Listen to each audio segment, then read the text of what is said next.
काफी कुछ सालों से मोहम्मद रिजवान और बाबर आजम ही टी20 के अंदर पाकिस्तान के लिए ओपनिंग कर रहे हैं और पाकिस्तान ने इनकी क़यादत के अंदर इनकी ओपनिंग के अंदर वर्ल्ड कप का सेमीफाइनल और फाइनल भी खेला और एशिया कप का फाइनल भी खेला है। अब वो टाइम खत्म हो गया। जी हाँ, रिजवान और बाबर जिन्होंने एक साथ ओपनिंग करते हुए 100+ की पार्टनरशिप काफी दफा लगाई, ऑलमोस्ट 6 टाइम्स उन्होंने 100 रन की पार्टनरशिप लगाई, काफी सारे पाकिस्तान को मैचेस भी जितवाए। रिजवान और बाबर अब पाकिस्तान के लिए ओपनिंग नहीं करेंगे न्यूजीलैंड वाली सीरीज के अंदर, ये तो हमें पता ही था। सैम अयूब ओपनिंग करेंगे, लेकिन सवाल ये था कि इनके साथ ओपनिंग कौन करेगा। अब रिजवान और साइम अयूब ओपनिंग करते हुए नजर आए और बाबर आजम ने प्रैक्टिस जरूर की, लेकिन अली साहब स्पिनर से की। ये क्या फैसला है, कितना बड़ा फैसला होगा? नहीं, ये बहुत बड़ा फैसला और ये शायद पाकिस्तान की टी20 में तब्दीली ले आए। ये इतना बड़ा फैसला है क्योंकि सब पाकिस्तान को पता है, इवन जब भी टी20 मैचेस होते थे, किसी मैच के अंदर बाबर रिजवान रन कर रहे हैं और किसी में और ज्यादातर आप देखते थे कि पावर प्ले को यूटिलाइज ही नहीं किया जा रहा। तो उस टाइम पर बड़ी ये बहस चलती थी कि यार एक प्लेयर इनमें से वन डाउन आ जाए, एक जो है वो ओपनिंग में रह जाए। तो नई जो मैनेजमेंट आई है और नए जो कप्तान आए हैं, उन्होंने आके पहली तब्दीली तो ये ले आई है कि इनमें से एक बंदे को जो है आप कह लें वन डाउन कर दिया है, क्योंकि ये दोनों ही एक जैसे ओपनर थे, कोई एक्स्ट्रा ऑर्डिनरी परफॉर्म नहीं करते थे। बस इन दोनों की एक खासियत ये थी कि ये पहले 10 ओवर तक विकेट नहीं देते। बेशक के in the past they have given chances to Abdullah, उसको 2 टी20 खिलाए थे इन्होंने न्यूजीलैंड में लास्ट टाइम, दोनों में फ्लॉप हो गया था। लेकिन तब बाबर आजम इंजर्ड था। लेकिन अभी दोनों ठीक हैं, रिजवान और बाबर। अभी वर्ल्ड कप का साल है, 5 मैच न्यूजीलैंड के हैं, तो मैं तो समझता हूं इसमें कोई हर्ज नहीं है कि आप एक यंगस्टर्स को चांस दें। टीम सबसे ऊपर होती है ना बजाय के प्लेयर्स के। कुछ लोग कहेंगे जी बाबर आजम तो पहले ही अपनी फॉर्म में नहीं है, तो उसको मजीद उसके कंफर्ट जोन से बाहर निकाल रहे हो। But at the end of the day it is not about Babar Azam, it is about Pakistan team. Jai Hind दोस्तों, पाकिस्तान ब्रेकिंग न्यूज चैनल में आप सभी का हार्दिक स्वागत।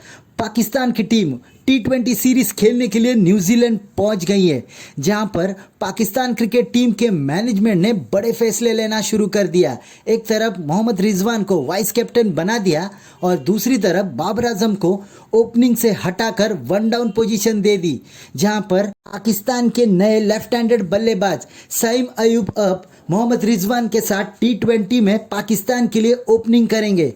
इसका मतलब यह है कि बाबर आजम को तीसरे पोजीशन पर खेलना पड़ेगा।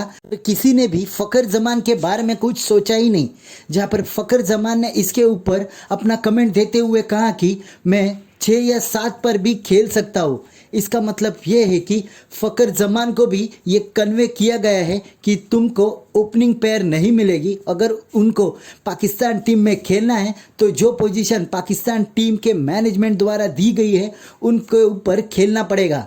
जहां पर ज़का अशरफ जो कि पाकिस्तान क्रिकेट बोर्ड के अध्यक्ष है, वो मोहम्मद रिजवान के साथ खुश नहीं थे, पर जब से मोहम्मद रिजवान की उनके साथ मीटिंग हुई है, उस मीटिंग में कहा जाता है कि मोहम्मद रिजवान ने जो भी गिले शिकवे थे वो ज़का अशरफ के साथ सॉल्व कर लिए है और इसलिए उनको वाइस कैप्टन की पोजीशन दे दी है और वो अब साइम अयूब के साथ टी20 में ओपनिंग भी करेंगे। इसके पहले मोहम्मद हफीज़ ने ये कहा था कि मोहम्मद रिजवान ओपनिंग नहीं करेंगे। जैसे ही ये मीटिंग ख़त्म हुई, सारे डायमेंशन चेंज हो गए और मोहम्मद रिजवान फिर से ओपनिंग में आ गए।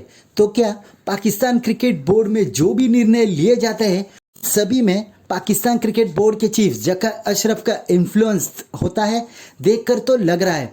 ऐसे ही वीडियो को अंतिम तक देखते रहिए, लाइक कीजिए, शेयर कीजिए और सब्सक्राइब कीजिए हमारे चैनल को और बेल आइकन दबाना बिल्कुल भी ना भूले और आपकी जो भी राय हो कमेंट बॉक्स में जरूर दे। धन्यवाद। आप सब जानते हैं कि काफी कुछ सालों से मोहम्मद रिजवान और बाबर आजम ही टी20 के अंदर पाकिस्तान के लिए ओपनिंग कर रहे हैं और पाकिस्तान ने इनकी क़यादत के अंदर इनकी ओपनिंग के अंदर वर्ल्ड कप का सेमीफाइनल और फाइनल भी खेला और एशिया कप का फाइनल भी खेला है। अब वो टाइम खत्म हो गया। जी हाँ, रिजवान और बाबर जिन्होंने एक साथ ओपनिंग करते हुए 100+ की पार्टनरशिप काफी दफा लगाई, ऑलमोस्ट 6 टाइम्स उन्होंने 100 रन की पार्टनरशिप लगाई, काफी सारे पाकिस्तान को मैचेस भी जितवाए। रिजवान और बाबर अब पाकिस्तान के लिए ओपनिंग नहीं करेंगे न्यूजीलैंड वाली सीरीज के अंदर, ये तो हमें पता ही था। सैम अयूब ओपनिंग करेंगे, लेकिन सवाल ये था कि इनके साथ ओपनिंग कौन करेगा। तो वो वाला नाम भी आ चुका है, खबर ये सामने आ रही है। जैसे कि आप सब जानते हैं कि मोहम्मद रिजवान को पाकिस्तान टीम का वाइस कैप्टन बनाया गया है। पहले आप भी ये भी जानते हैं कि जब एक ऑडियो लीक हुई इसके अंदर मिस्टर ज़का अशरफ रिजवान से ना खुश थे। वो ये कहते थे कि रिजवान को अगर कैप्टन बना दे तो वो बाबर वाला ही जिसको कहते हैं ना कैप्टनसी होगी, एक ही ग्रुप रहेगा। तो अब उन्होंने रिजवान के साथ अपने ताल्लुकात बिल्कुल सही कर ली हुए, रिजवान ने उनको मना भी लिया हुआ है। और अब ये हतमी फैसला कर लिया गया आज जब हमने विजुअल्स देखे, जब हमने वीडियोस देखी, तो उस बात पे जो हमारी स्टोरी थी उस पर ठिप्पा लग गया अल्हम्दुलिल्लाह बिल्कुल कि अब रिजवान और साइम अयूब ओपनिंग करते हुए नजर आए और बाबर आजम ने प्रैक्टिस जरूर की लेकिन अली साहब स्पिनर से की।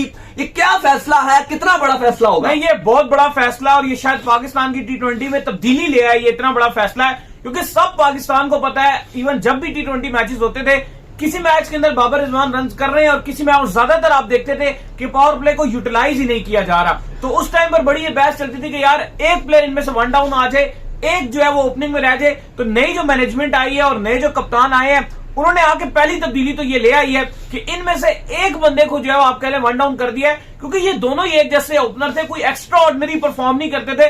बस इन दोनों की एक खासियत ये थी कि ये पहले 10 ओवर तक विकेट नहीं देते थे। हाँ, अच्छा, अब हमने फिर अपने कुछ दोस्तों से भी पूछा जो न्यूजीलैंड में इस टाइम मौजूद हैं, जो जर्नलिस्ट हैं, एक दो हैं जो वहां पे कवर करने गए हुए हैं। उन्होंने वहां से हमें वेन्यू से भी हमने उनसे पूछा कि बाबर आजम क्या नाराजगी इजहार कर रहे हैं, क्या बाबर आजम ने कुछ शिकायत की या बाबर आजम ने कोई आर्ग्यू किया या उन्होंने बोला कि यार नहीं ये आप मेरे से गलत कर रहे हैं। तो अभी तक की जो रिपोर्ट्स हैं वो ये है कि बाबर आजम ने कोई शिकायत नहीं की। उन्होंने बिल्कुल दौरे ऑस्ट्रेलिया पूरा 3 टेस्ट मैचेस हुए, उनकी बिल्कुल खामोशी नजर आई है। उन्होंने कोई ऐसी किसी से कोई शिकायत नहीं की। इवन हमने आपको खबर भी दी थी कि जब चेयरमैन थे उन्होंने पूछा तो रिजवान ने काफी शिकायत की, काफी गिले किए कि टी20 वर्ल्ड कप के हवाले से किए, बाकी सीटें यहीं रह जाती हैं, कुर्सियां, हाँ कुर्सियां यहीं रह जाती हैं, कुछ करके जाए, कुछ करके जाए, उनको भी टॉन्ट कराया, बात की। लेकिन जब रिजवान के बाद जब बाबर के पास उन्होंने कोई बात नहीं की, उन्होंने कहा नहीं सब अच्छा है। और रिजवान की हमेशा एक चीज रहती है कि रिजवान बोलते हैं। रिजवान ने अपना ओडीआई में भी कैसे नंबर चेंज करवाया मीडिया के सामने बोल के। तक आप लोगों को चांस नहीं देंगे तो पता कैसे चलेगा। बेशक के in the past they have given chances to Abdullah, उसको 2 टी20 खिलाए थे इन्होंने न्यूजीलैंड में लास्ट टाइम, दोनों में फ्लॉप हो गया था। लेकिन तब बाबर आजम इंजर्ड था। लेकिन अभी दोनों ठीक हैं, रिजवान और बाबर। अभी वर्ल्ड कप का साल है, 5 मैच न्यूजीलैंड के हैं, तो मैं तो समझता हूं इसमें कोई हर्ज नहीं है कि आप एक यंगस्टर्स को चांस दें। टीम सबसे ऊपर होती है ना बजाय के प्लेयर्स के। कुछ लोग कहेंगे जी बाबर आजम तो पहले ही अपनी फॉर्म में नहीं है तो उसको मजीद उसके कंफर्ट जोन से बाहर निकाल रहे हो। But at the end of the day it is not about Babar Azam, it is about Pakistan team कि जो हमारे इंटरेस्ट में है हमने वो देखना है। अगर उसको साइम अयूब अच्छा सर्व करता है तो वो हमारे लिए नंबर 1 प्रायोरिटी है, या अगर बाबर करता है तो फिर वो है। तो मेरे ख्याल में तो ये जो भी इसके पीछे अवामिल हैं, ये अगर सोच लिया है तो ये फैसला अच्छा है। तो मोहम्मद रिजवान जिसको कहते हैं ना वाइस कैप्टन है, मेरी नजर के अंदर मोहम्मद रिजवान एक अच्छी चॉइस है। मोहम्मद रिजवान को पाकिस्तान टीम का कैप्टन होना चाहिए और ये भी कहा जा रहा है कि ओडीआई के अंदर मोहम्मद रिजवान ही पाकिस्तान टीम के कैप्टन होंगे और मैं इस चीज को सपोर्ट करता हूं। मोहम्मद रिजवान एक अच्छा जिसको कहते हैं ना बंदा है और अच्छा खिलाड़ी भी और काफी ज्यादा सोचता है, तो उसको पाकिस्तान टीम का कप्तान होना चाहिए। लेकिन सवाल ये आता है कि ओपनिंग कौन करेगा। तो ओपनिंग का भी आपको बता देते हैं कि इससे पहले मैं आपको बताऊं, इजाज बुखारी ने इस चीज को शेयर किया। उन्होंने क्या कहते हैं, वो ये कहते हैं कि मोहम्मद हफीज ने मोहम्मद रिजवान से कह दिया था पहले कि आप ओपनिंग नहीं कर रहे, लेकिन उसके बाद जब जका अशरफ साहब के साथ मीटिंग हुई मोहम्मद रिजवान की, जब उनको वाइस कैप्टनसी मिली, उसके बाद फिर मिस्टर जका अशरफ ने कहा कि रिजवान से ही ओपनिंग करवानी चाहिए, तो मोहम्मद रिजवान ही ओपनिंग करेंगे। और बाबर आजम जब पूछा गया तो बाबर आजम ने कुछ नहीं कहा। बाबर आजम ने कहा कि 1 डाउन पे ही बैटिंग कर लेंगे। तो मतलब कि अब पाकिस्तान का जो टॉप 3 का ऑर्डर होगा वो ये होगा, साइम अयूब, मोहम्मद रिजवान ओपनिंग करेंगे, बाबर आजम जो होंगे वो 1 डाउन के ऊपर बैटिंग करेंगे। तो पाकिस्तान के ये टॉप 3 बल्लेबाज होंगे। तो आपको अब ये वाले टॉप 3 देखना पड़ेगा और सवाल ये आता है कि फकर जमान कहां पे बल्लेबाजी करेंगे।